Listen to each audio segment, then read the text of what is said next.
mothers, so all females. There's no clear information on the percentage of mothers that are in formal employment or even in the informal sector.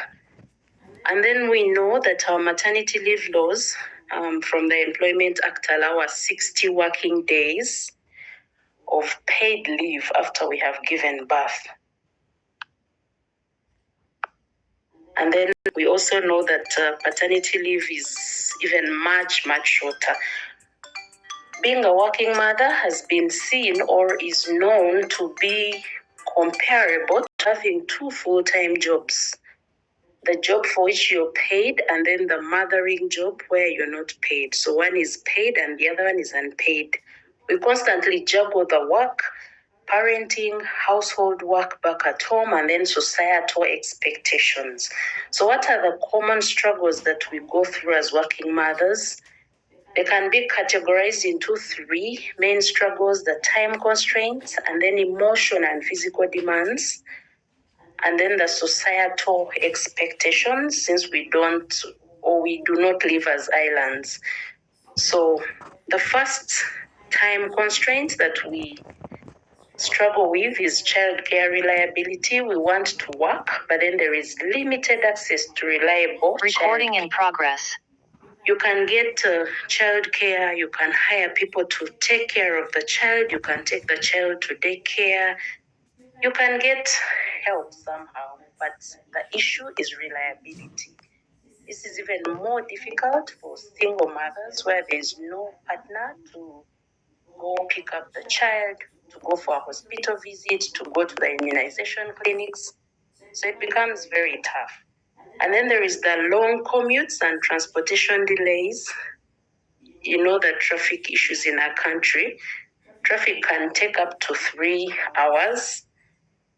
1 to 3 hours, and this can be on our way to work and also on our way back home. This is time that we could use for productive work or rest, which we greatly need, or family time. Someone gets home beyond 10 p.m., 9 p.m., the children are dozing or they're already sleeping, and therefore it's a struggle to balance both the work time for home, and also this time that we can say is wasted really while people are trying to commute to and from work.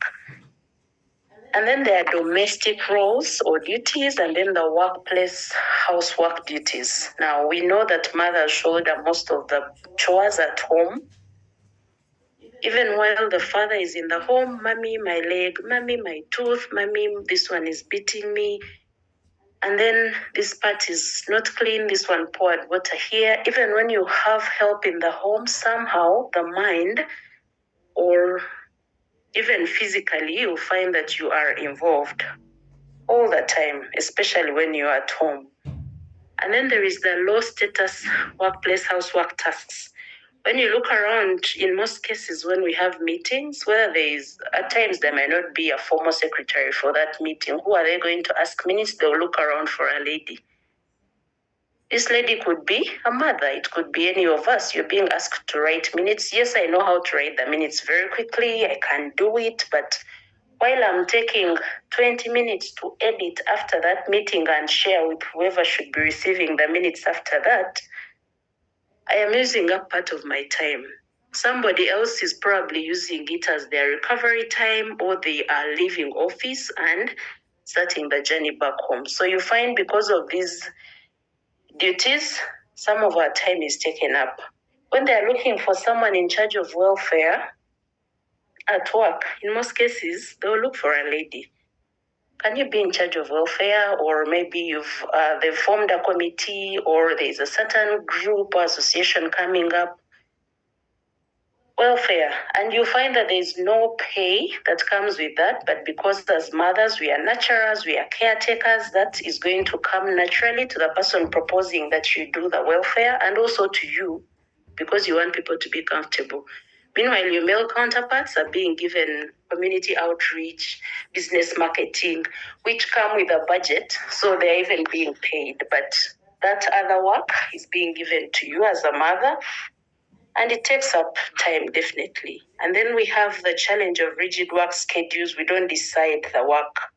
When do you get to office? When do you leave? And yet you have to take children to school, pick them up, and then there are emergencies. When a child is sick, when something happens while you're away, somehow as a mother, you have to run sort that out.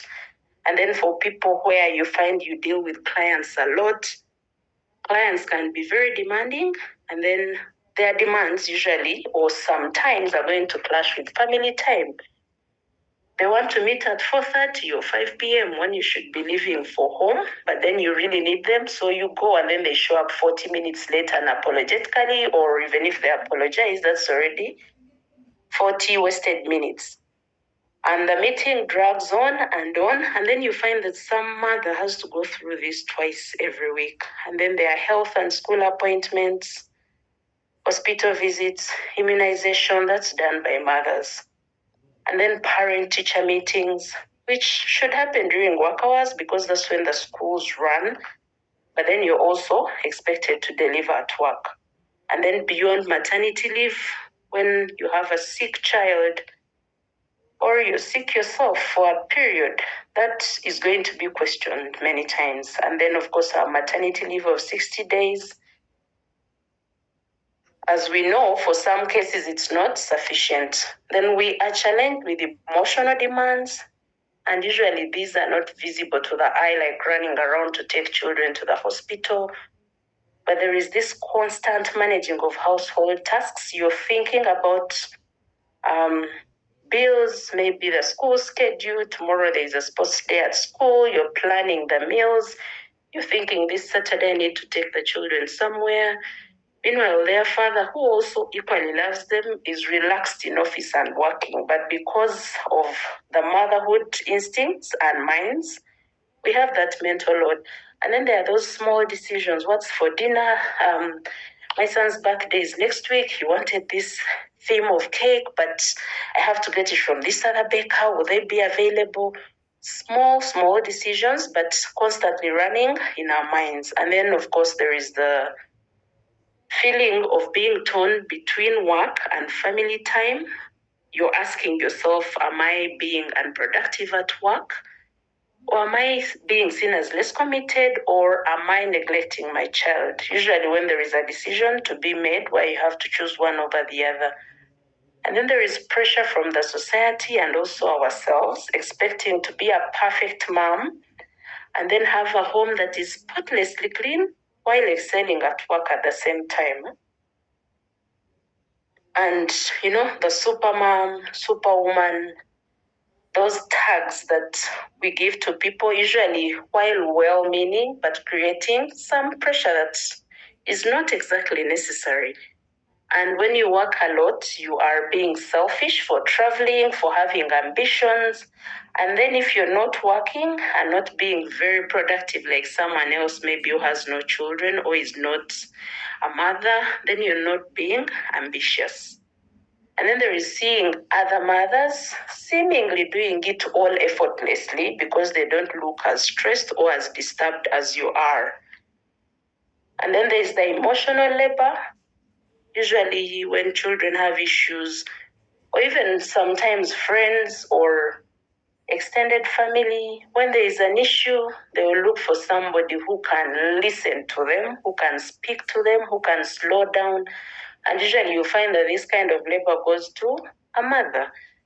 And there is hiding stress to appear professional at work and also to make sure that you're not being seen as less committed even when you didn't sleep at all the previous night. Then we also have physical demands, late night emails, crying baby at night. You have to take children to school early in the morning and you do not sleep very well. And yet sleep is very necessary for a human body. And non-stop motion, all the time, meetings, at night time, everybody go to bed, and then in some homesteads, you have to read a story to the children before they sleep. That kind of routine that has to happen every day can be quite demanding for a mother. And then prioritizing others' needs usually above ours because we are mothers, we should give of ourselves, live for others, and so on and so forth, to the extent that we fail to eat our meals in time and proper meals, or to exercise or give time to our health, which is also very necessary. But we fail to do that because we are constantly helping somebody else. We postpone doctor visits because we do not have the time. If I'm not very sick, I will choose to maybe take my child to their sport or do something else for somebody else until I feel too much pain, and then I can go see the doctor. And I've mentioned the rigid jobs. We do not have control on the time when we should get to work and also leave. So those long hours with very minimal flexibility are very demanding. And then some of us have work where you are required to stand all day or lift heavy loads or move about throughout the day. Whether you are not feeling fine, whether you are pregnant, because now if you're saying I'm 6 months pregnant and I'm not able to go to the field, then there's going to be questions about your reliability or commitment. And some of these actually come from even fellow mothers at work. The other challenge is societal expectations. We are working hard every time or every day to blend traditional gender roles with modern professional demands. There are demands, or there is what is expected from me by my employer or from work, even from my own business, which I started because I have targets. And yet I have to also blend this with the traditional gender roles back at home. So when we work late or travel because of work or because of our careers, we are labeled selfish. How could she leave her 3-month-old with a father to go and study? How could she go when the baby is just 1 year? That is so mean. The man has been suffering. And usually the person or the people who do the guilt tripping are not the caretakers of the child that is left behind. But that happens. And then when we ask for flexibility, we are judged for not being dedicated because you're asking for maybe to work remotely sometimes or to work part-time, and you're judged for not being dedicated because when you gave birth, you changed. And we are expected to work as if we don't have children. Then there are stereotypes which are called motherhood penalties. Now that she's a mom, she's unreliable. If we are forming a certain committee or we are looking at maybe sending some people to another country or another part of the country on a certain seminar, workshop, or whatever, she's going to be last on the list because now she's a mom. You haven't even consulted or found out if she's able to be part or to be productive, but because she's a mother, you quickly think, this one will be busy because she's a mother. And then we are the default parents, so there is that domestic CEO burden. It can be at times intentional, by the way, depending on the homestead, and sometimes it comes naturally. Because a child has fallen, you quickly do it. And then there is those of us who are so used to being the default parent that we don't believe the child's father can actually put a diaper on the child properly. We must check to make sure that it's in line or put properly. And then there is the social scrutiny. You visit a friend and the house is dirty just that day or that hour, and you're quickly judging, but this home is dirty. These people are dirty. And who are these people you're actually talking about? The mother in the home. And when people buy food, we question why they are buying food instead of cooking. Can you imagine she goes out with the husband or she asks the husband to buy food every day as if she cannot cook? You've had several statements. And then hiring help as well. Can't this one cook for her family? Why can't she do the washing herself? Why does she have to hire help even when we don't know the person's story? And then there are gender double standards. If she has traveled to study or to work on any recording stopped, she's neglecting her family. If the man has traveled to do similar work, he is growing or he is hardworking. And when he does something at home, he is helping out. Oh, your husband can actually sweep the house. That is so nice. But in actual sense, if he is cleaning the home, he is cleaning his home. He's not helping anybody or doing anyone a favor. But we usually think, oh, he's helping out, he's very nice. And when the wife does the same thing, that's what she's supposed to do. So as a mother, that's what you're supposed to do. And then these double standards get worse when it's a single mother. She chose this. If she's asking for help, we are quick to judge and think she chose this. She left the children's father or she left the child's father, and therefore she knew she could handle. And some of these we verbalize, some we don't say, but we do them without even thinking about it. And then there is the have it all illusion, where we see our friends and colleagues as super moms because she's advancing in her career, she is doing well at home, the children Recording in progress. Are healthy, and therefore we create these illusions in our minds. Social media makes it even worse and creates for us impossible benchmarks because we are only seeing what we are allowed to see. We don't realize that there's the other part which this other mother struggles with, just like us, that we do not see. And therefore we focus on, oh, they are doing this very well, they are doing the other very well, and I am struggling, so I'm failing. And then a lot of pressure builds in our minds. So how do we work towards a balance of both career growth and also motherhood? So when we talk about balancing, we are trying to find ways in which we can successfully manage responsibilities and the demands of raising children, while at the same time pursuing and working on our professional ambitions and personal career goals. Please note that successfully is in quotes because successfully can mean different things for different people. So what are we going to do? We are going to make intentional choices, set priorities, and also find strategies that can simplify this and allow us to thrive in both roles without feeling guilty because they have made the decision to go and study, or feeling overwhelmed by both of them because both are quite demanding. Now, there are several aspects of our lives that we may not have direct control over, like maybe some of the workplace policies. We've talked about traffic and how much time is wasted on the road. We do not have control or direct control on that. But we can take charge of our rhythms, routines, and relations. And this is personal. So personal strategies are very critical, and that's what I am going to focus on for this presentation. So number one, there is no one-size-fits-all definition of balance. We do not all do things the same way. We do not all want the same things. So find what truly matters to you in both the career end and also motherhood. Not that they are mutually exclusive, they are not. But what matters to you most?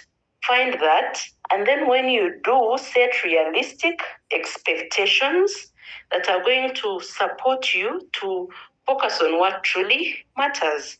Some days will lean more towards work and others more towards family, and that is okay. I am personally for progress over perfection. I don't expect to do everything very well every day, but if I've not done something well today, I should work on doing it better tomorrow. And that better may not mean moving from 40% to 80%. It can mean moving from 40% to 40.5%, and that is okay. So what are some of the strategies for the balance? And I have categorized these into 6 main ones. Number 1, prioritizing and setting boundaries, managing time well, leveraging support systems, not neglecting self-care and mental health, finding flexible work arrangements, and then finally, and most important, simplifying your life as a mother. So when we talk about prioritizing and setting boundaries, there are tasks that are high impact at work and also at home. The ones that are more rewarding, the ones that are going to be more impactful on the people that you're working with or working for. So focus on these. Give them some more time. Find out what they are and do them well. If your goal is to maybe finish your master's degree next year, what can you do between now and then? What can you stop doing? What can you start doing? What can you continue doing to make sure that you achieve that. And when you know those, write them down and actually work on them. And those will be your high impact tasks for that particular goal. What you can delegate, please do delegate. At work, you may head a department or head the whole team, and you're doing very well, yes, but you also have smart people around you. So share some of the responsibilities with them. And yes, you may have a report as a team. That is okay. You don't have to take all the credit alone every time. So do some delegating and it will save you some time. And when that time is saved, it will help you to have time at home or to just have time to rest. You don't have to be doing something every time. Non-essential tasks, learn to say no. Sometimes there's someone else that can do it. Or they had two options and they were trying to see if you will say no. So if it's not very essential, learn to say no. Then there is leaving work at work as an important boundary. For this one, your habits are going to set the standard.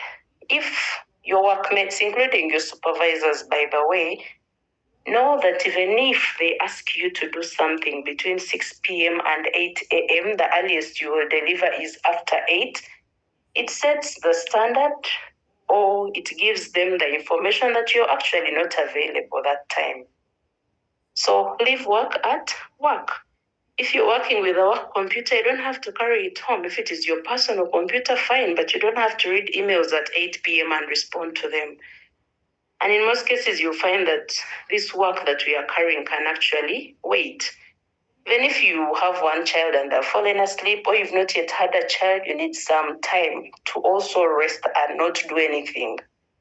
Then for the several tasks that we have, we can prioritize them using the must, should, can rule. What must be done should be done as quickly as possible. If the baby must be fed, a key meeting must be attended, fine. Let those be high priority.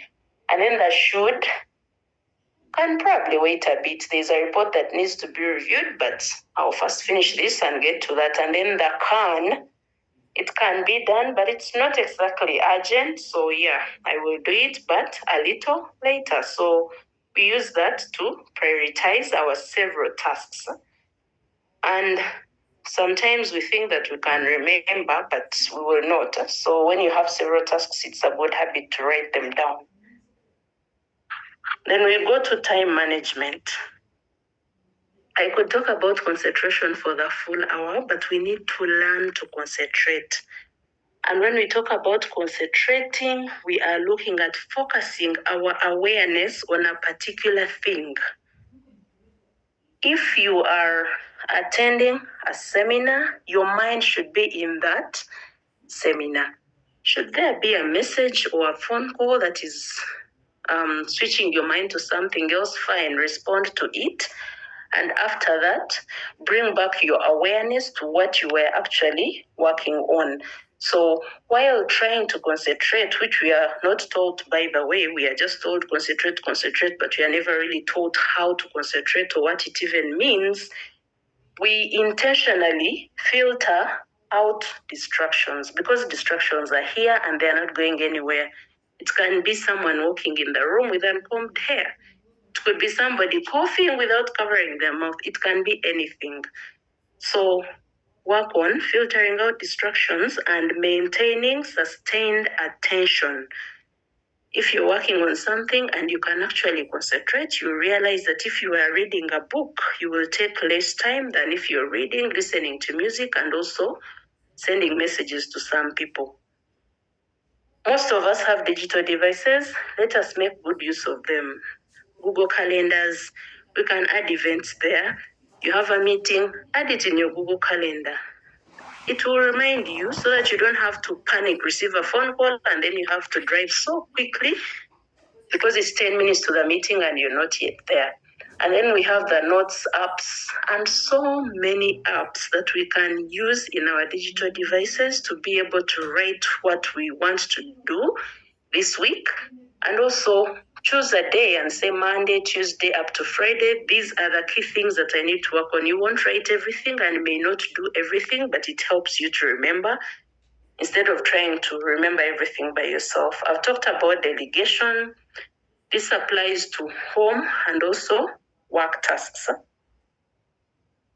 Delegate whenever it is possible. The work that is there to be done is a lot and it's not about to go away. So back home, delegate, ask for help, speak to your partner or the people you live with, and agree. Can you pick the children the whole of next week and I'll pick them the following week? Sometimes it's as simple as talking or having a discussion about it. Instead of assuming that if I don't say I'm picking the children, he will pick them. And then it's 7 p.m. and none of us has actually picked the children. So speak about it. And also work tasks. Then to be able to make good use of our time, we can also learn to ask for help. At work, at home, ask for help. Maybe you need a break. Maybe you need to go somewhere. Ask. It could be someone in your extended family that is able to step in and help you. It can be someone that is able to actually write the report that you have been tasked to write. And then you write the report together. So ask for help as much as possible. Many times people are willing to help. We just don't ask them. We assume maybe we can handle, and maybe we can, but must we do everything? No. So ask for help. And of course, if we are being helped, then we also help others, but definitely not all the time. And then there are weekly plans. Some of us are good at planning, but you only plan for Wednesday and that's it. And then sleep. Thursday you wake up, you just know you're going to work. But what are the main things that you want to do at work that day? You may not have the full list or you're not the full in charge because somebody who is your supervisor will give you assignments as well. But you can have your general outlook of what you want your day to be like. So plan weekly. And where you can, batch tasks. Cooking, you don't have to cook beans 3 times a week. It is possible to actually batch cook and keep warming or freeze as long as you can airtight your containers. Cover them very well and your food will remain with exactly the same nutrients as if it was not batch cooked. This is contrary to popular belief because sometimes we don't have the right information. The nutrients do not change as long as you cook properly and actually airtight. Cover your containers where you keep these foods that can be batch cooked. And even if you have a house help or house helps at home, when you have some of these done, maybe on a Saturday or any day when you're able, do some bit of batch cooking so that you lessen the cooking burden by half for that week. And then the people at home can actually watch the children some more than if they have to run around trying to cook.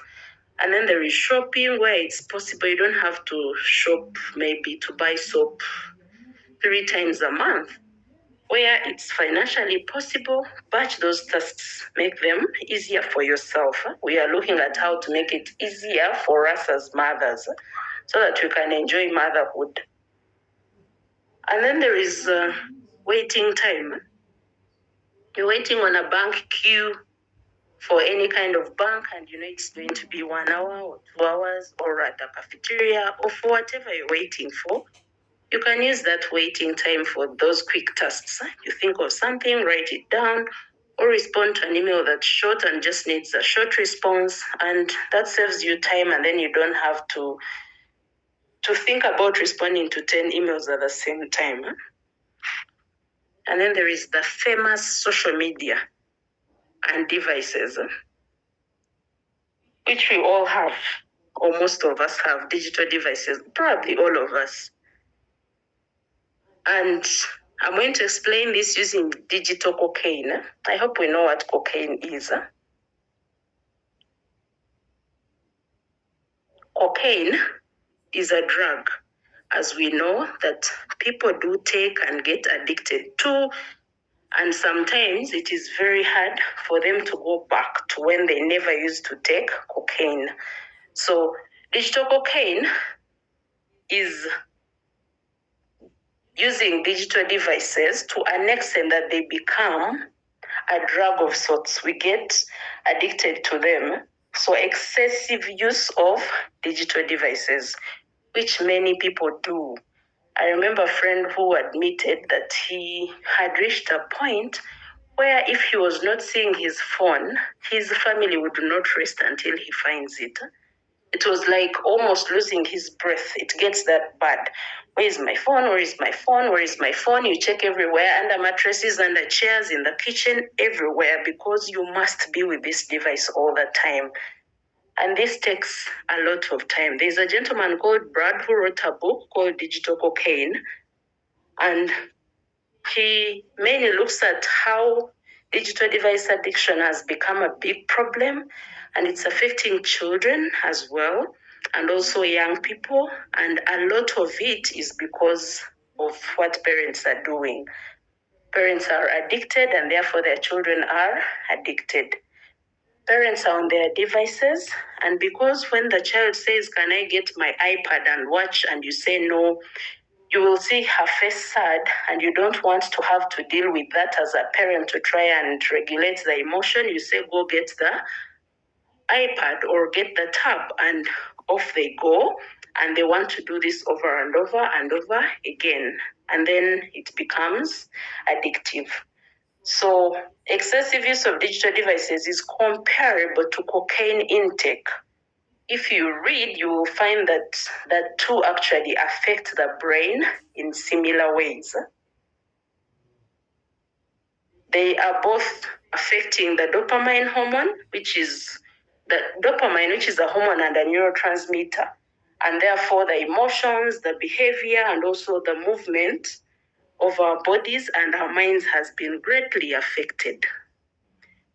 None of us needs to be in 200 WhatsApp groups or 100 WhatsApp groups with each of them sending notifications every time. That takes so much time, to the extent that even if you don't touch the phone, you're hearing the phone beeping because of the notifications. We cannot even mute.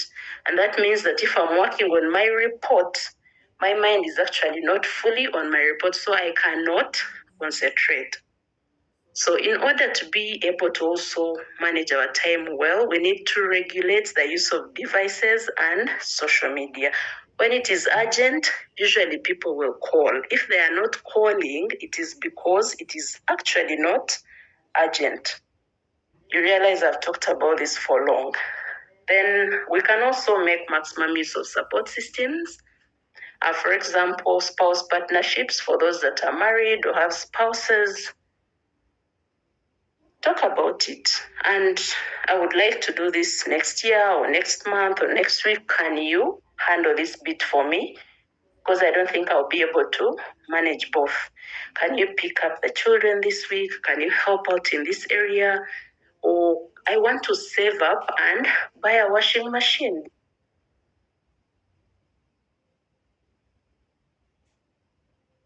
And a month, is that okay? And because of speaking about some of these things, you'll find that it is actually okay that gets done, but sometimes we do not talk. And then extended family and friends. I can't stress that enough, but you know how those come in handy when we need help. And then there is babysitters and daycare that we can use, depending on how reliable they are. I mentioned the reliability challenge. And then in our workplaces, we can seek mentorship. There are people there that can actually mentor us or help us to do better. And sometimes it may not even be somebody in your line, but if you seek mentorship, you can find it. Please note that you do not control your mentor or how the mentorship is done, but you can still benefit. And then if you're in a place where there are some assistant programs that can help you, whether it's with your motherhood or your career growth, make maximum use of it. Now, for us that already have children that are teenagers or close to that, for example, now children are applying or students are applying to join universities for their degrees and diploma programs. Your child wants to do procurement. If you look around your circle or in your contacts, you actually have people that are in that field, procurement. And this has been what your child wants to do, but they don't actually understand it. How have you not thought that your son should go and meet your friend's friend to actually tell them about the field or the career line, so they go to university with the zeal and enthusiasm that will help them to keep online because they understand what they are going into? Your child is maybe discouraged for a particular reason. You have friends, you have colleagues, get mentors for your children. And it may not be as direct as, oh, I would like you to mentor my daughter. No, it can be once in a while, request the person to speak to your child and encourage them. I have seen girl children that finish senior 4 and they're either thinking of dropping out of school or doing the bare minimum at that level. And of course, as somebody that is now passionate about girl children's growth career-wise and generally, if a parent mentions that, usually I will say, give me your daughter's number or can I speak to her? And it takes just 1 hour of a conversation, and next thing you know, she's actually in senior 6 and saying, I am working hard to do my senior 6 and I want to go to university. Not that it's the only path, but this was possible for this child, and the parent would afford it even if they struggle, but they can do it. But because nobody has guided them, usually they don't really know where to go. They look smart and all, but they don't really understand career paths. So think of getting a mentor for your child. Know your neighbor. We are in town, we are in enclosures, and everybody is living their own life, but it doesn't harm to actually know your neighbor. Sometimes you may need that neighbor to just peep or to give you a call if there is a child crying so loud at home. But they cannot call you because they don't have your phone number. Please know your neighbor for your good and also for their good. There are communities that we can join. When I was expecting my twin babies, they are the youngest now, I just went on Facebook and looked for twin mom support groups, and I joined just one, an online community where you can ask any question, where you can read people's fears, and others are responding to how they have managed. And you learn. It can be one thing or two that will simplify motherhood for you. These communities can be online or local. For career mothers, you'll get tips from there or get encouragement. Learn one thing or two or share what you thought and someone will help you to do better or you will inspire somebody. So join a community. And it can be as simple as I just talked about a Facebook group where nobody knows me, I don't know them, but I am gaining from their wealth of experience. And then there is self-care and mental health. We get very busy and we tend to neglect these. But the reality is if we don't care for ourselves, then you'll find that we cannot care for our children very well. If I am tired or so stressed, you find that you're shouting at somebody that's even innocent, or they are going to tell you something and you will not hear. So again, back to the phones and to simplifying life in general, because I am for simplicity and making motherhood easier. Motherhood should not really be suffering. If something is not serving me, I will unfollow or mute or even uninstall the app. If it is creating unnecessary pressures and it is affecting my mental health, it is up to me to actually unfollow or mute. And who defines this? Yourself. Something is not really helping you and what you see is maybe negative or it is creating unnecessary pressure, just mute or unfollow. When you cannot do something, just say, I am tired, I cannot do this now. It is okay, and go to bed without feeling guilty. Your child is saying, please cut my nails, I am tired, let's see that tomorrow. No guilt. Now, there are mothers whose children go to bed at 1 a.m. and midnight. It is their home, it is their life, it is their choice, I agree. But this child who's going to bed at 1 a.m. needs to wake up at 5 a.m. because the school van is picking them up at 6 a.m. They are sleeping for 4 hours and they are 3, 4, 5, 7 years old. Apart from the health challenge, this is very exhausting. Even for you as a mother, even if you go to bed earlier and maybe they stay watching news with their father, He has his energy, his body is different, your body is different. You're the mother, you have gone to bed and you feel like they're safe, but in actual sense, you don't sleep. So decide to actually get your children to bed early. They are going to frown over it for some days, but they will get used to it. If I get home at 8 p.m., for those who do, and I require my children to go to bed at 9 p.m., I'm going to make sure that in that 1 hour, I am giving them time.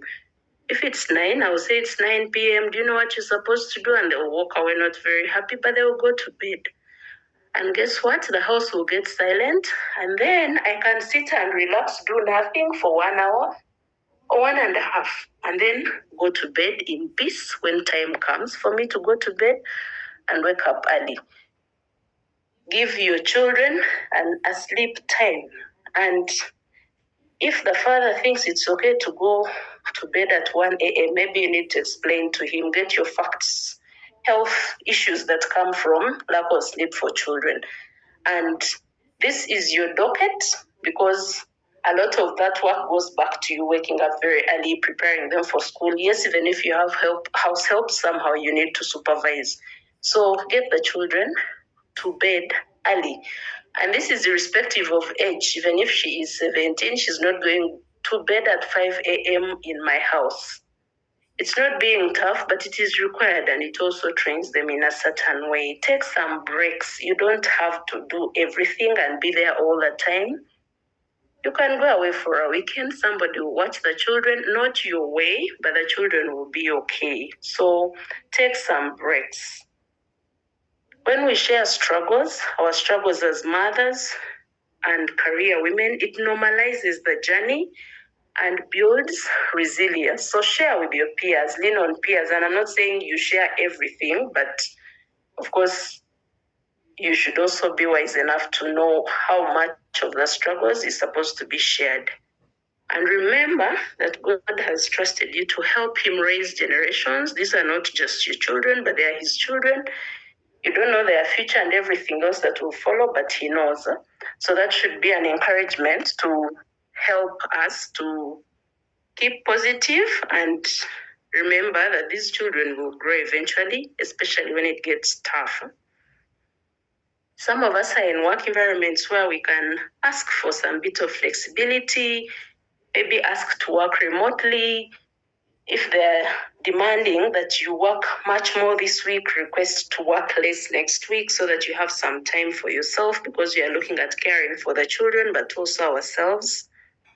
And then in some cases, ask if you can work part-time. Then for those that have the possibility or the ability to do this, you can also look at employers that have family-friendly policies, some that have on-site childcare, maybe daycares near your workplace, or better parental leave. So if possible, negotiate for it, ask for it, request for it, and stand your ground. And then at times you'll find, or many times you'll find that they can actually accept, but we simply need to ask.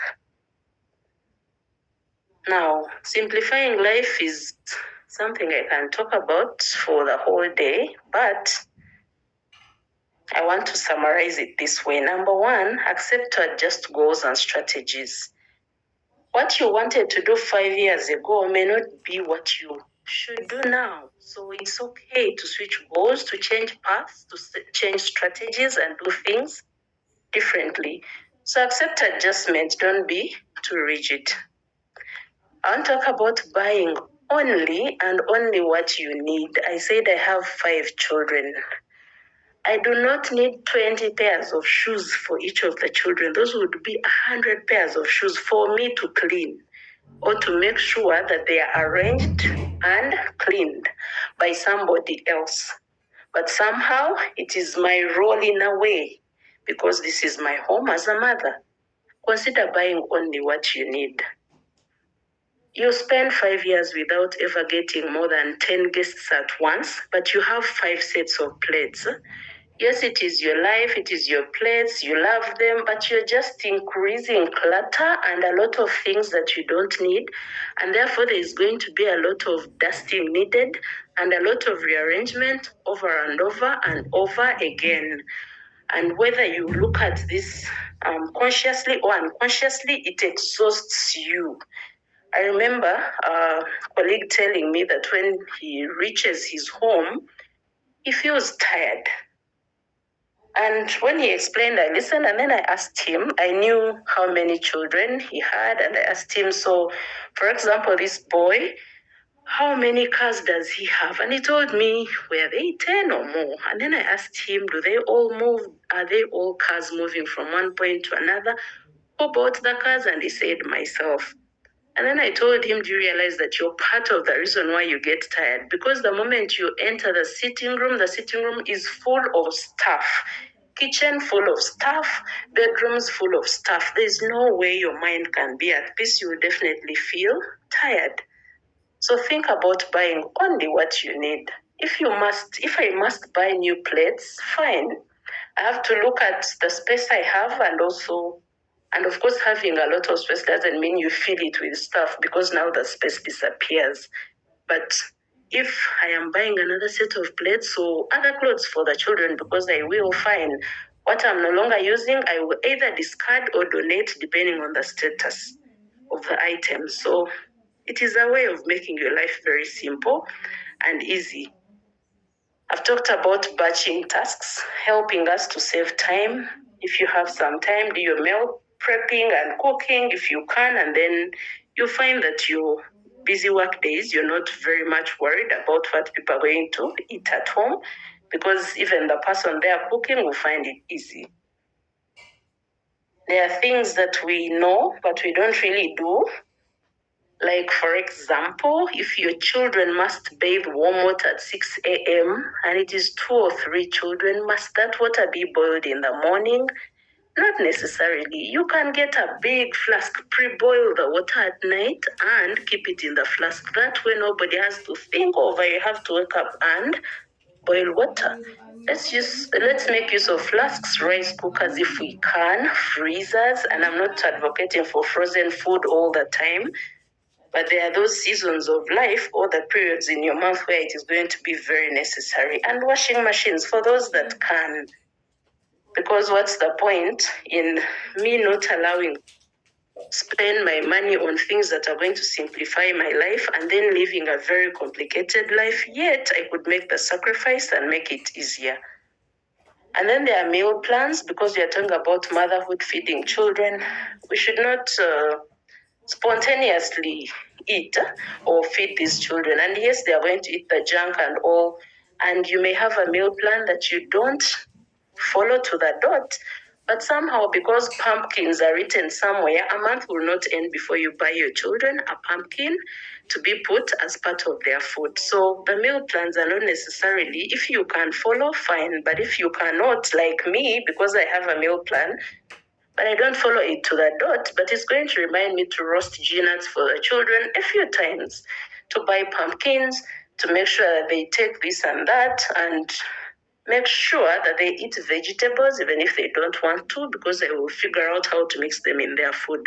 So the meal plans act as diet reminders and help to improve your children's health so that you're not constantly going to the hospital. Now, some of us have house helps, or the people that we call maids. And we may think that the roles are obvious, they know what to do. But when you sit down and reflect, you realize that you're constantly telling them, clean the children's bathroom, clean the fridge, mop here and there.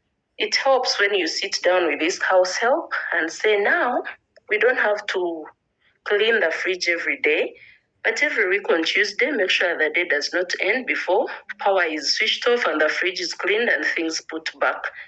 Maybe every 3 days a week, the children's bathroom has to be cleaned, or daily, depending on what you do in your home. And maybe every these days a week, please iron, so that we have ironed clothes for 3 days a week, batching tasks. But sit them down, talk, and actually let them get the pen and do the writing. And you find that it gets easier. Yes, depending on who they are and maybe how they've grown up, whatever factors are affecting them, they will not do things like you. They'll do them differently, but you'll find that the times you have to repeat certain things are going to be simplified. Let them know this is holiday time, that breakfast should be served at this time, lunch at this time, dinner for children or for all of us at this time. And let them do the writing and write it down. And you'll find that because they have it written down and they are seeing it, by 1 p.m. food will be at the table. Something as simple as that can actually simplify your life greatly. We need to learn to say no. I hope I haven't taken a lot of time, but I'm about to finish. We need to learn to say no gracefully, but with finality. If I am calling you and saying, Winnie, please come to my son's birthday tomorrow, you don't have to say, I will see and get back to you in the morning when you know very well that you're going to be very busy. You pick up the call and say, I am sorry, I'm not going to be able to attend. I hope next time I can make it. And trust me, I will not need to call you again the following day. But when you say, I will see, I will look for you again. Because you showed me that there is hope. But in actual sense, we don't have to attend every wedding meeting. Sometimes people just need money or maybe something else. Or you can attend one out of the 5 meetings, depending on the situation. You don't have to attend every Zoom call. You don't have to help every time. At times, let them get somebody else to help.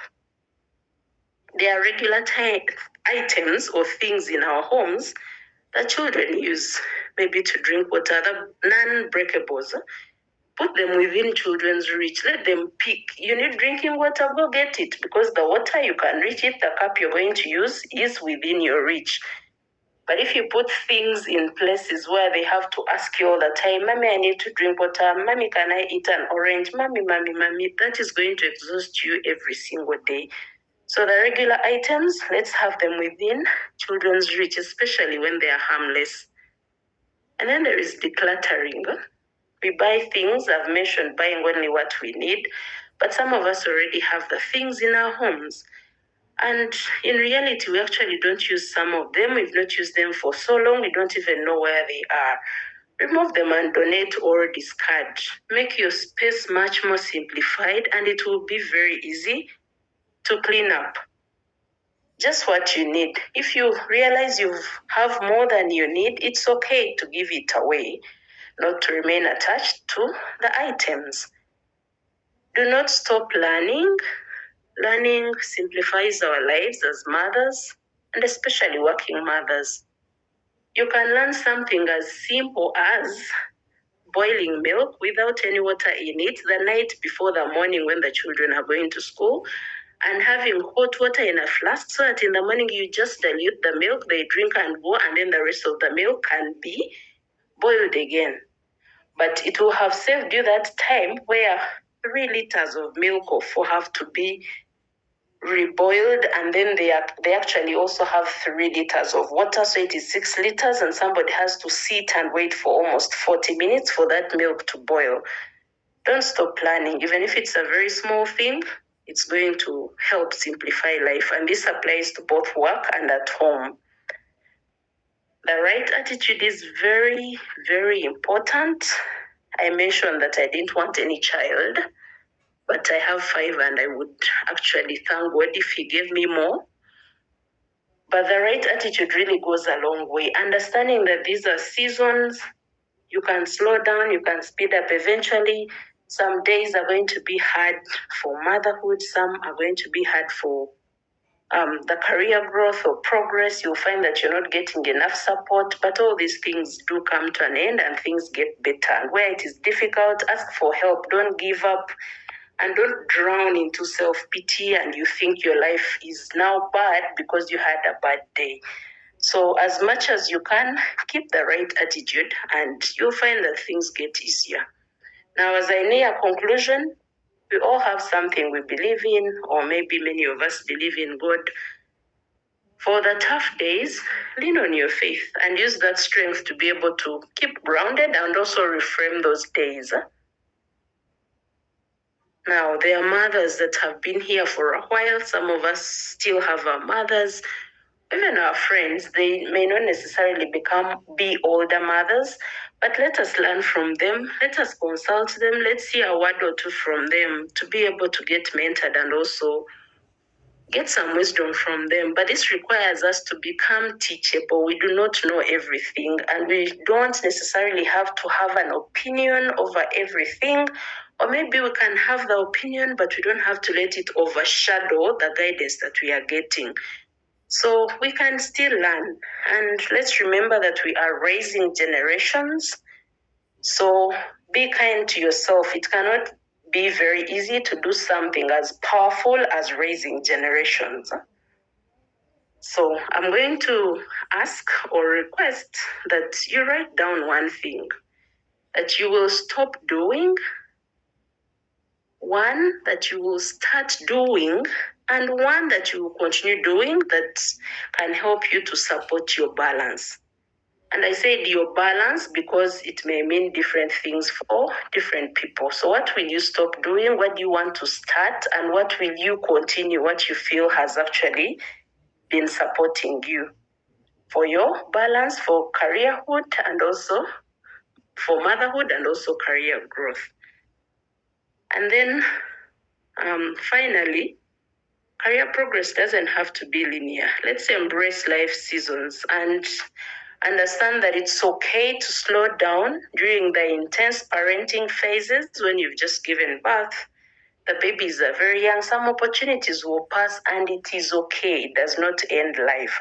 So let's embrace the seasons. And then time comes when you can actually move and thrive.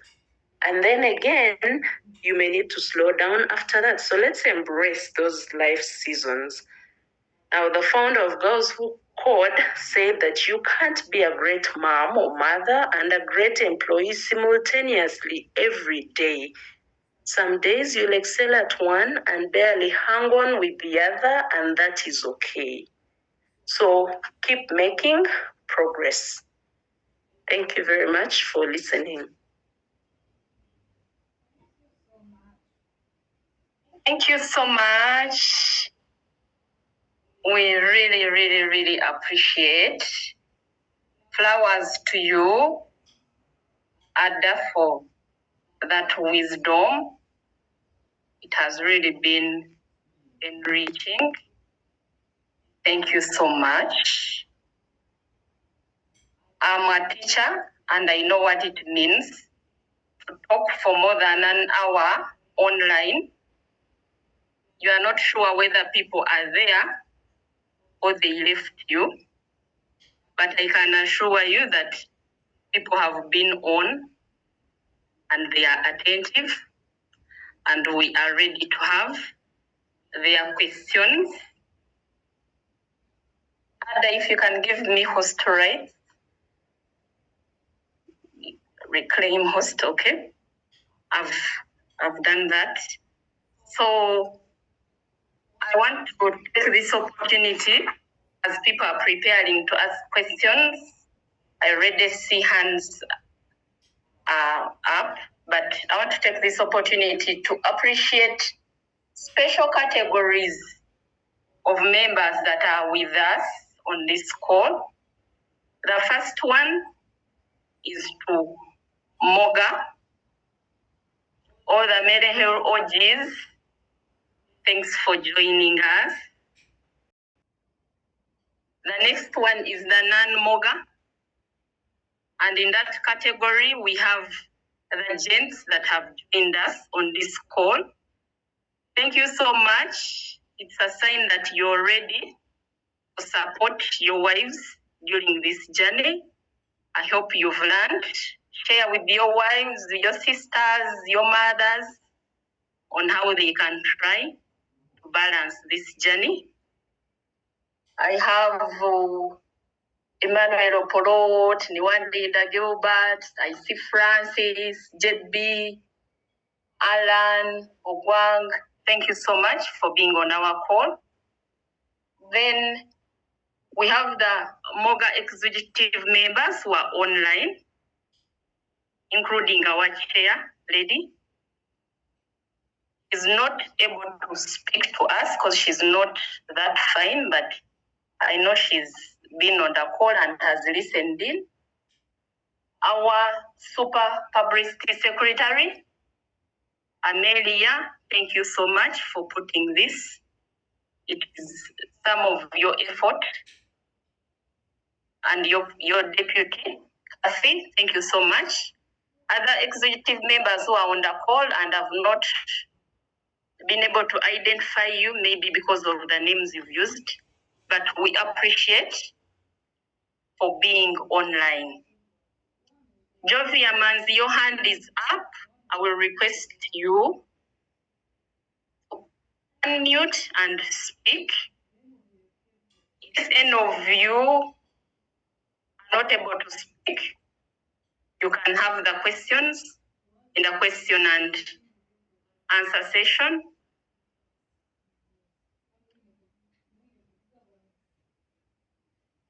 Then, Jovia, I'm waiting for you as I will read some of these. Gilbert is thanking you, Addah, for the wonderful presentation. So flowers to you, Addah, for the wisdom. Thank you. Jovia, I don't know if you're able to speak.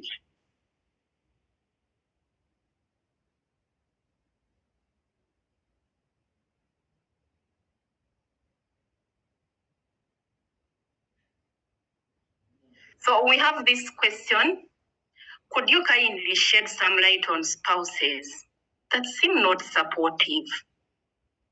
In such a case, how does one deal with it? So, since we have some gents on the call, how can men support, or how do we deal with partners who are not supportive? That is what I have for now. Ladies, if you want to speak, please put up your hand and I will allow you to speak for those I have not been able to allow.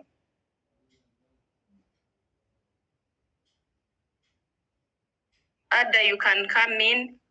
Yes. Okay, so about spouses that seem not supportive, that's the question. How does one deal with it? It's quite a tough challenge for someone that has dreams and of course also wants to do certain things with her life. So number one, do not give up on your dreams. Not yet. Don't. Stick to your dreams and keep your communication assertive but respectful. And do not stop talking.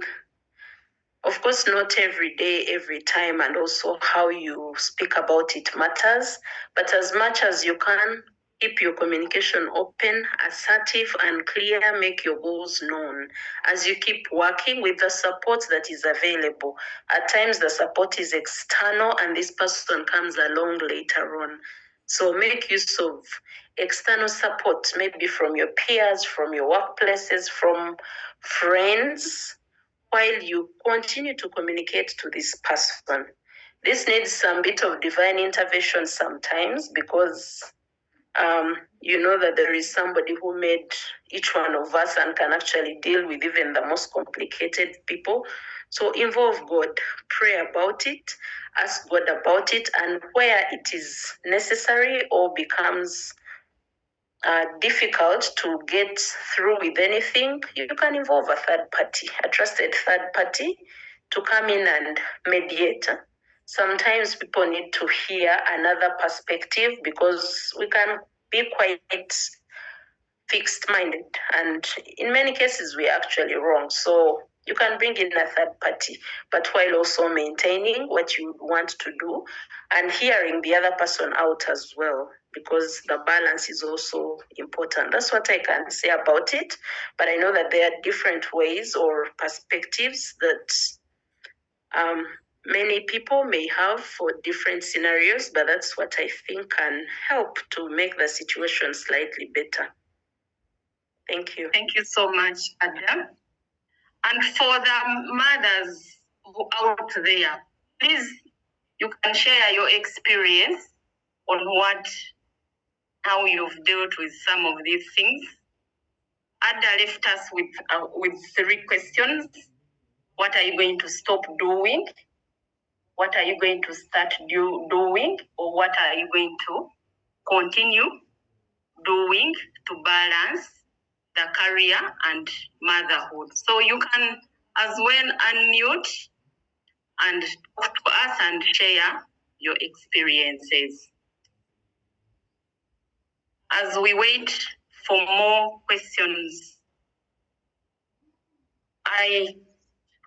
for moga ladies, you remember polycaria when Addah was talking about having machines, washing machines,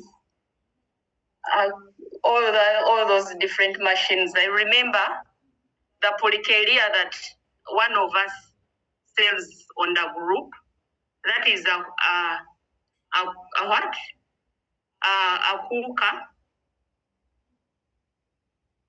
that can cook most of the things, even if you're cooking beans daily. With that polycaria, as we codenamed it, you're able to have your beans, fresh beans every day. So the machines really make our work better. Yes, Neri is asking, thanks for the beautiful presentation. The issue of gadgets is draining me. How do I approach it in adults and children? I find myself talking alone and I get agitated. What does that mean? I find myself talking alone and I get agitated. I think I've understood the question. Okay. Yeah. Adults and children that are around somebody being on their gadgets all the time, and then this person is trying to have a conversation, they are talking alone and they get agitated and quarrel. Okay. And this is quite common. So how do we actually help this situation? It's quite delicate because people do not want to be tagged addicts or called any kind of name that points to that.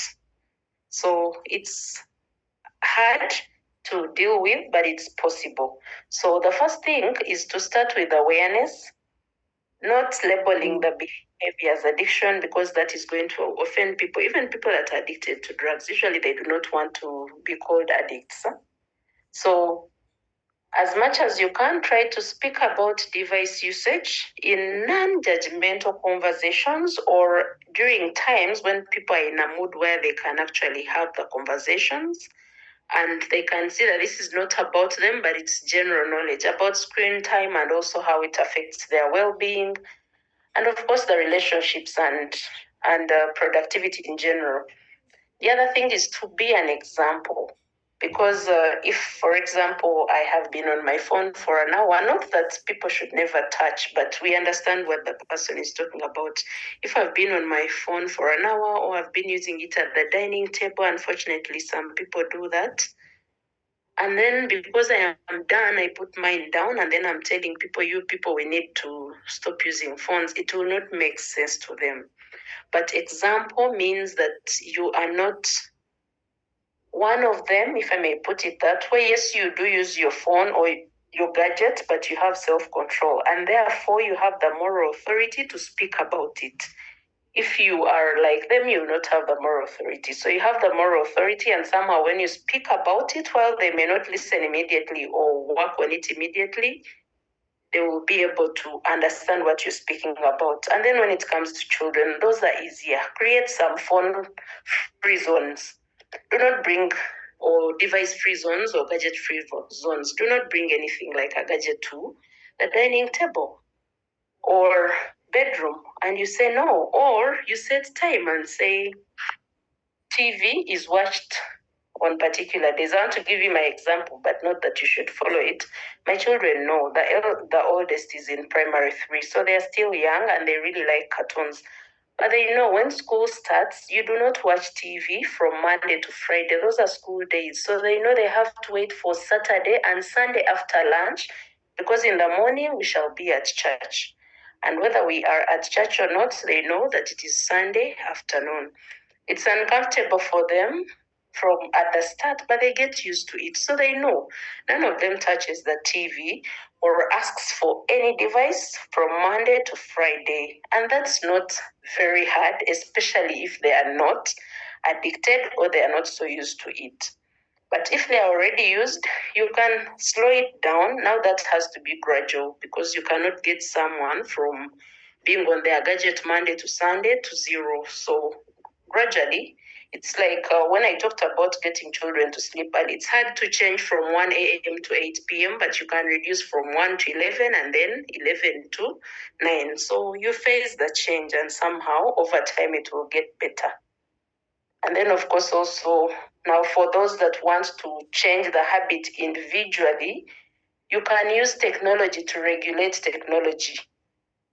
There is an app called Screen Time for Android and also iPhones. The Screen Time shows you how much time you actually used on your screen that day, how much you used for each of the apps, and which times of the day you used the device for too long.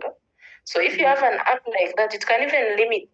You put limits and say maximum 2 hours for WhatsApp, maximum 1 hour for Instagram. So if the 1 hour passes, Instagram will not open anymore. And it takes discipline to follow, because remember, you're the one who puts the settings, so you can edit them and actually continue on Instagram scrolling, and then it will not help you. So you can use technology to regulate technology for you as an individual. I hope that helps in a way. Thank you. Okay, thank you so much.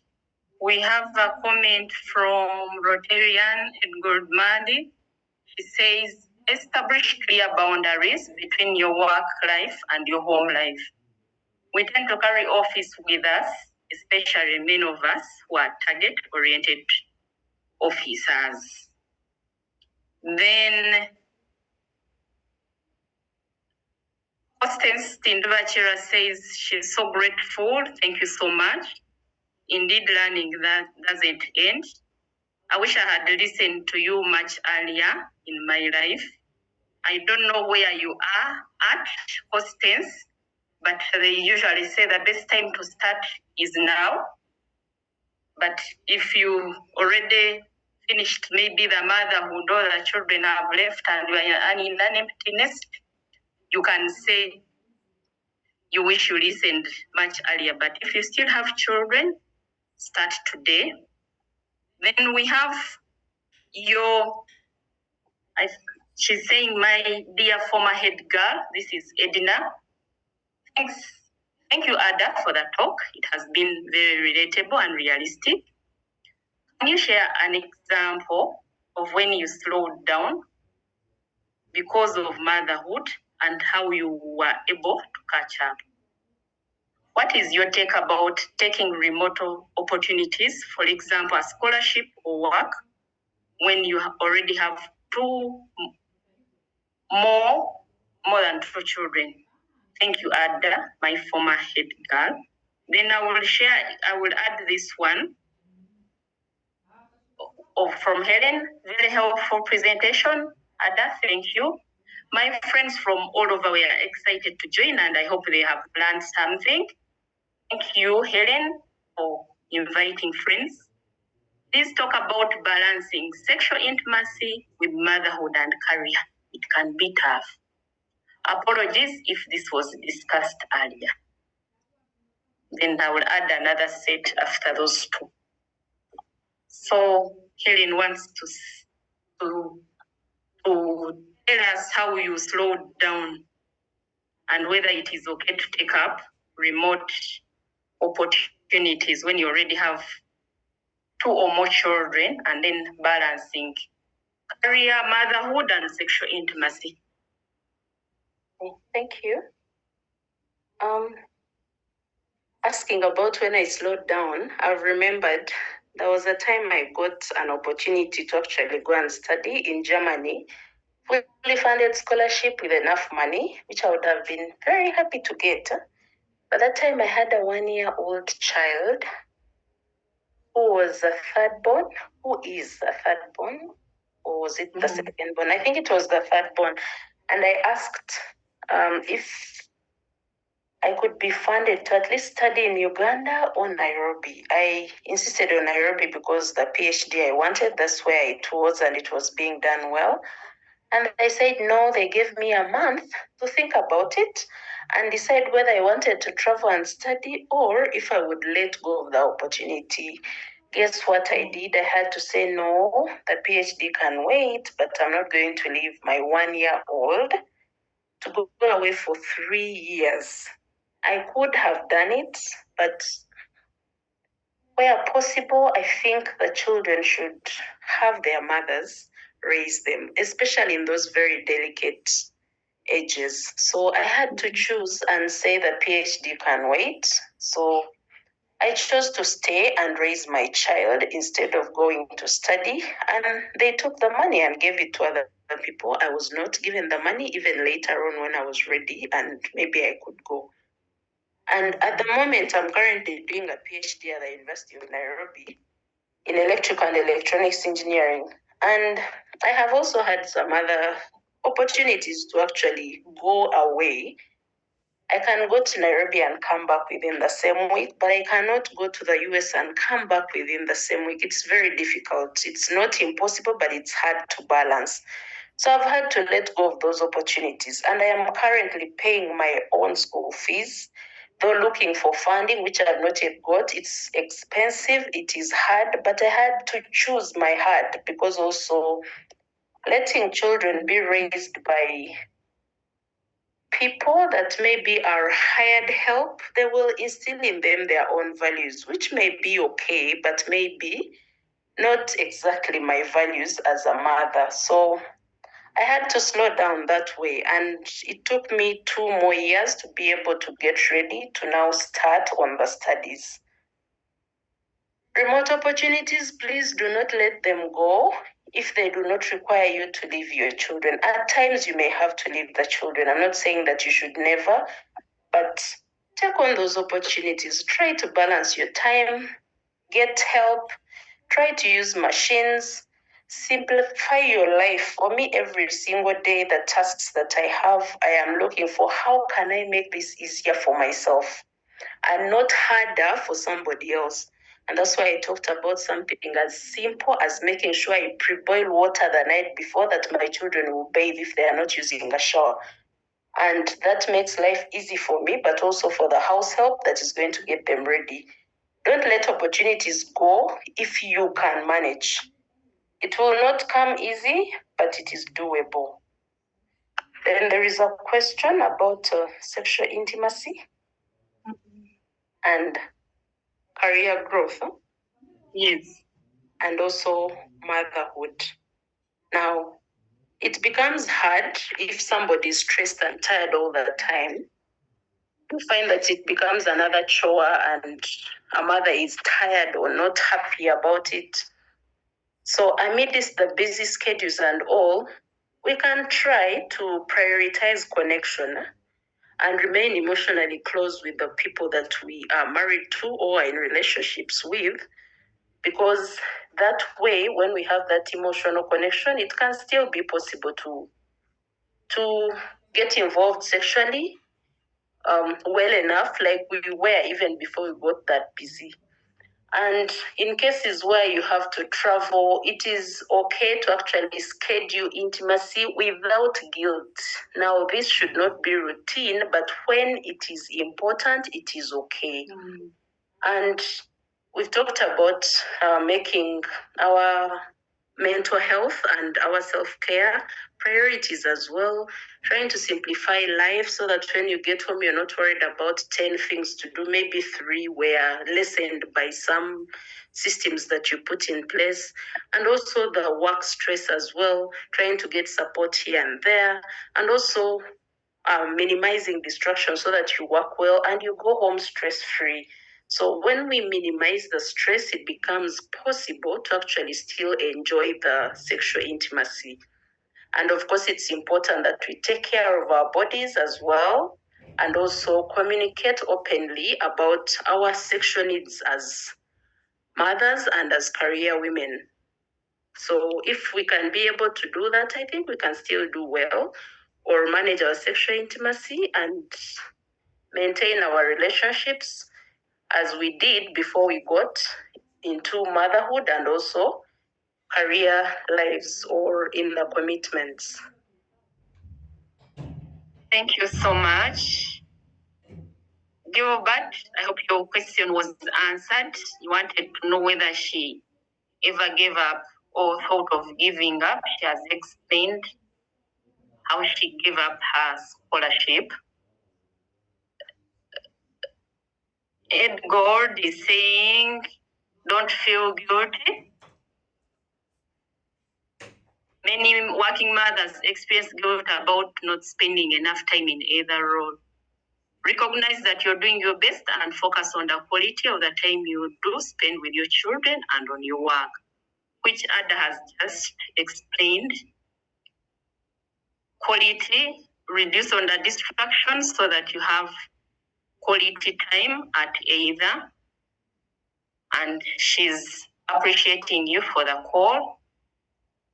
Mary Comchair says she's not yet a mother, but what you've shared will shape her future. Anne is talking about movement. How can she balance? Thank you, Addah, for the warm presentation. I have young children, but my jobs are not stable. Most of the times I've settled in 3 different regions in the last 4 years. How do I ensure my children's education and growth isn't interrupted by those movements? My husband is always on the move. Then we have another one. This is a comment.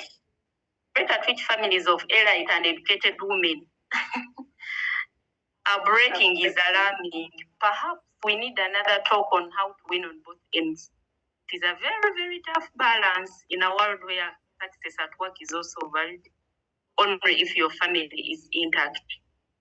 From an anonymous attendee. So let's finish with this one from Anne, who is moving. Her job is not permanent. She's moving around the different countries. We shall end with that one. Then we have few words, and then we close. Okay, thank you very much. I'm looking at Anne's movement from one region to another, and I'm thinking this is where I would count on extended family if it is possible. Extended family sometimes is large, but you may maybe have a mother or some close relative that you think if your children stayed in that region or in that area, they can still thrive as you continue to try to step in whenever you can, because also if maybe every year they are going to a different region for schooling, it disrupts their education. So maybe you can consider extended family in this case to be able to support stability for your children's schooling. If that's something within your possibilities, you can consider exploring it.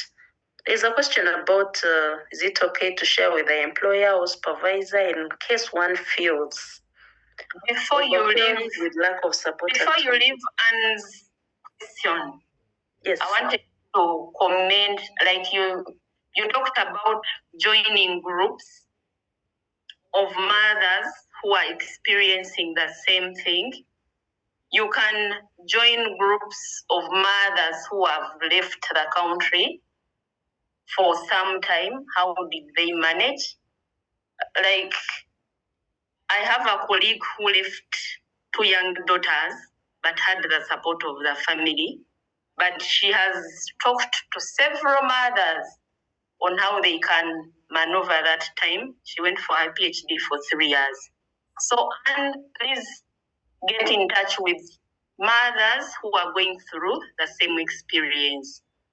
Then lastly, the one of sharing with your employer, you can go on.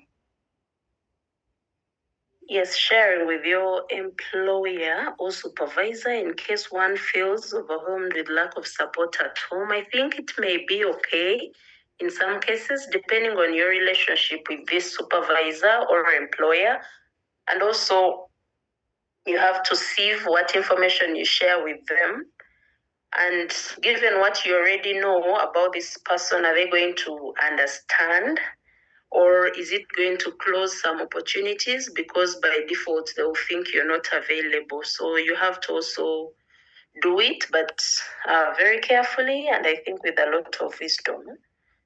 There's a question about giving up on either role, career, or motherhood. Yes, I have ever felt like giving up, especially for studies when I was doing my master's. At a certain point, the research years can be very lonely, and it can be difficult to actually continue, especially when you have a lot going on at home that has to be done or supported by you.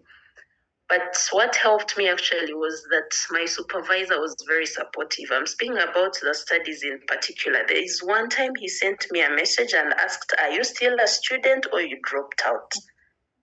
And then I had to choose to give him an answer of whether I'm still a student or have dropped out. If I am a student, what should I be doing? And am I actually doing it?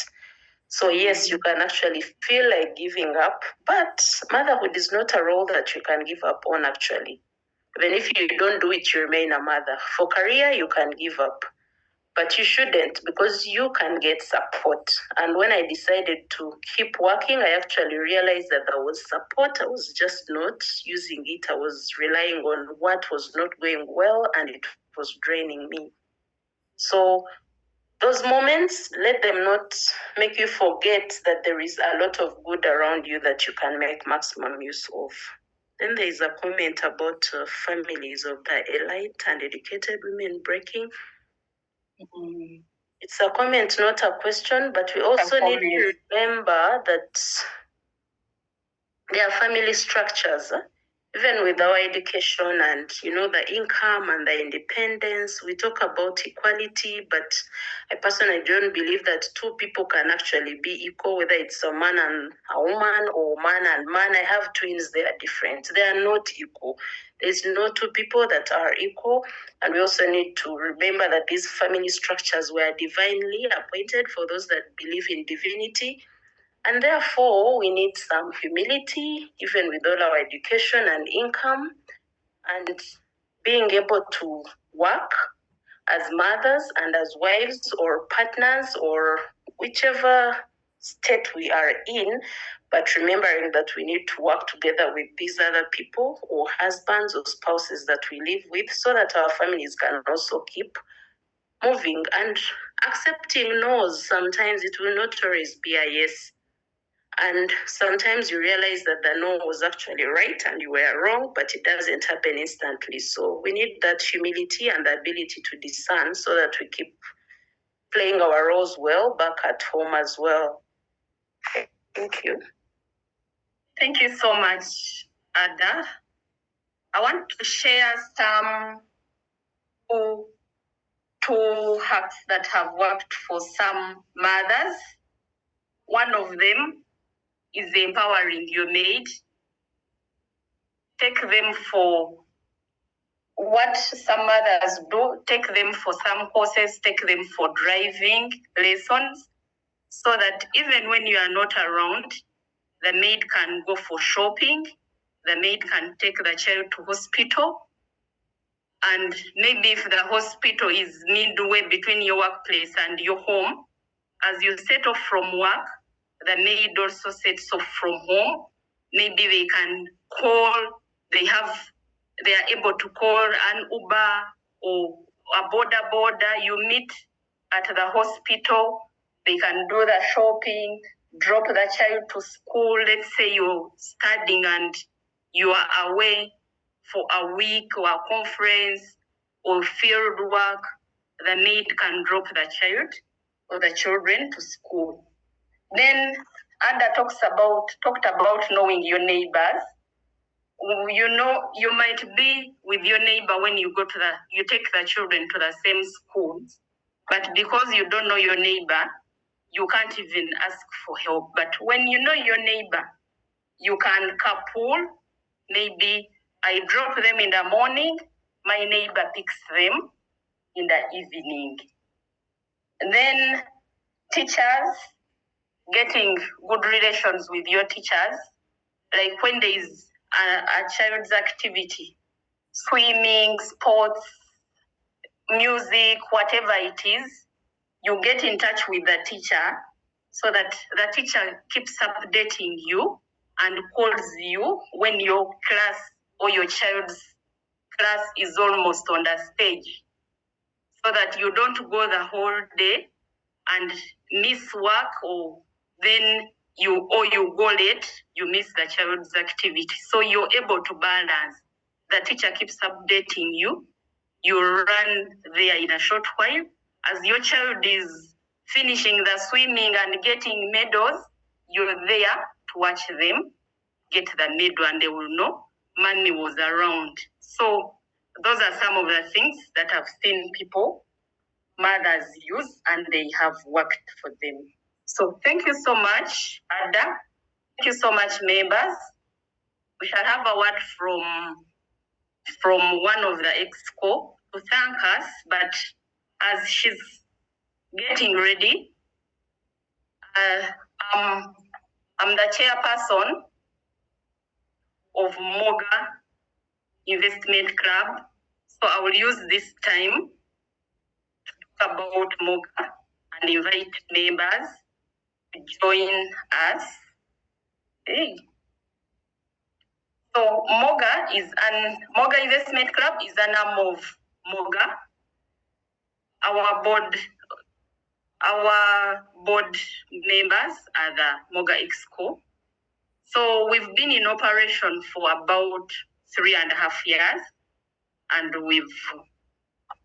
we've collected some money. We save 100 per month, and right now we are investing in loans and the unit trust. Loans, we give you twice your savings, and the interest is 1%. Then we hope to invest in land, treasury bills, and bonds, and then condominiums, and to register as a building society. These are the requirements. If you are an OG of Motherhood, that is the first one. You pay membership plus the Moga subscription. So you pay membership of 100, annual administration fee of 100. Then, since I said we've been in operation for 3.5 years, but as you're joining, you might not have the 3.5 years, so you can start with the 1.2, the 1 year savings. Then you're free to catch up with the members, the old members, those who have about 4 million now, or you can stay at that, because when we are sharing interest, we share it pro rata, depending on how much you have, or you are at liberty to save more than the minimum. So if you want to join us, please get in touch with either me or other committee members. I saw my treasurer was online, Ed Goldmade. So you get in touch with us for more details. And the Addah is the chairperson of Moga Cares. I will also give her a moment to talk about Moga Cares.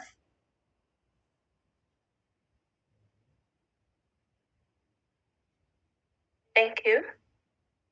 Moga Cares is a bereavement fund for Mary Hill Old Girls Association. And we simply need an OG to be a subscribed Moga member, pay 50,000 one-off membership fee, and then contribute 20,000 monthly from August 2022. And then the obligations are simply two: To contribute 10,000 Mabugo whenever death occurs, and then also be active, be available for meetings, and be there for others in times of grief, sickness, and joy. And then the member benefits include we cover a member and 5 beneficiaries. And then when you lose a beneficiary, we give you 500,000. And then if a member passes on, we give them 1 million shillings. In addition, every member of the club pays 10,000 whenever any death occurs, whether it's for a beneficiary or a member. These are figures that are being revised upwards from this year onwards. And then, of course, also we have physical, spiritual, and emotional support in times of grief. This is open to every old girl of Mary Hill High School. Thank you. Thank you, Addah. So if any of us, the Mary Hill OGs, you need more information about these arms, we are at your service. The more the numbers, the better. So I will invite Amelia. Where are you? Amelia, are you still here? Amelia is not on. I don't see her online. So Amelia is not here, but ladies and gentlemen, thank you so much for being here for this night. It's approximately 2 hours. Thank you so much for giving us time, and hope you've learned something. Thank you so much. Have a good morning, good day, good evening, good night, depending on where you are located. Thank you so much, Addah. Anita's hand is up. Do you want to say something? Addah, thank you so much for giving of your time and your wisdom. We hope to try and balance these two things. And someone brought in the intimacy, so there's a lot to balance, but we hope to do better. Thank you so much, ladies. Thank you. Bye-bye. Bye. Thank you, Dr. Penny Agaba. Much You're appreciated. welcome. Thank you. Thank you very much.